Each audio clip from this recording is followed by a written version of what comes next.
क्या ईरान में घुसकर बीते महीने इजरायली एजेंसी ने किसी बड़े ऑपरेशन को अंजाम दिया? क्या इस ऑपरेशन में ईरान की एलीट फोर्स IRGC के लोग भी मारे गए? क्या इजरायली एजेंसी ने ईरान के खुफिया दस्तावेजों को भी चुरा लिया? आखिर क्या है बीते महीने ईरान के इस्फहान में हुई घटना का इजरायली कनेक्शन? आखिर ईरानी इंटरनेट टीवी ने ऐसा क्या खुलासा किया जिसके बाद तेहरान में हड़कंप मचा हुआ है? समझिए इस रिपोर्ट में।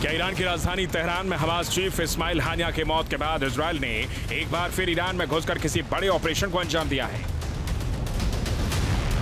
क्या ईरान में इजरायली खुफिया एजेंसी मोसाद ने बड़ा खेल कर दिया है?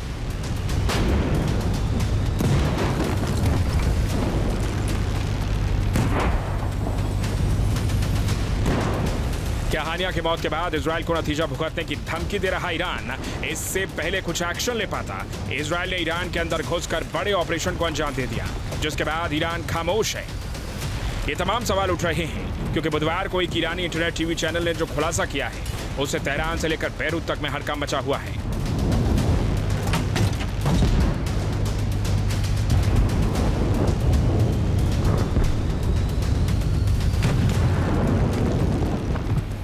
ईरानी इंटरनेट टीवी चैनल के मुताबिक इजरायली एजेंसी ने पिछले महीने ईरान में एक गुप्त मिशन को अंजाम दिया है, जिसमें ईरान के एलीट फोर्स रिवॉल्यूशनरी गार्ड के कई लोगों के मारे जाने का दावा किया जा रहा है।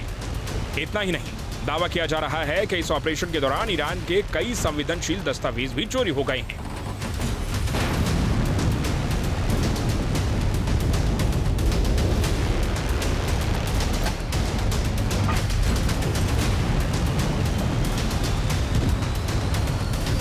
ये उसी ईरानी इंटरनेट टीवी चैनल असर के होस्ट वाहिद खजाब हैं, जिन्होंने ईरान के अंदर इजरायल के कोवर्ट ऑपरेशन को लेकर कई खुलासे किए हैं। हालांकि इजरायल ने ये ऑपरेशन कैसे अंजाम दिया, इसे लेकर वाहिद खजाब ने कुछ ज्यादा तो नहीं बताया, लेकिन उन्होंने कहा कि इंटेलिजेंस एजेंसी से जुड़े उनके एक दोस्त ने उन्हें इस ऑपरेशन के बारे में बताया है।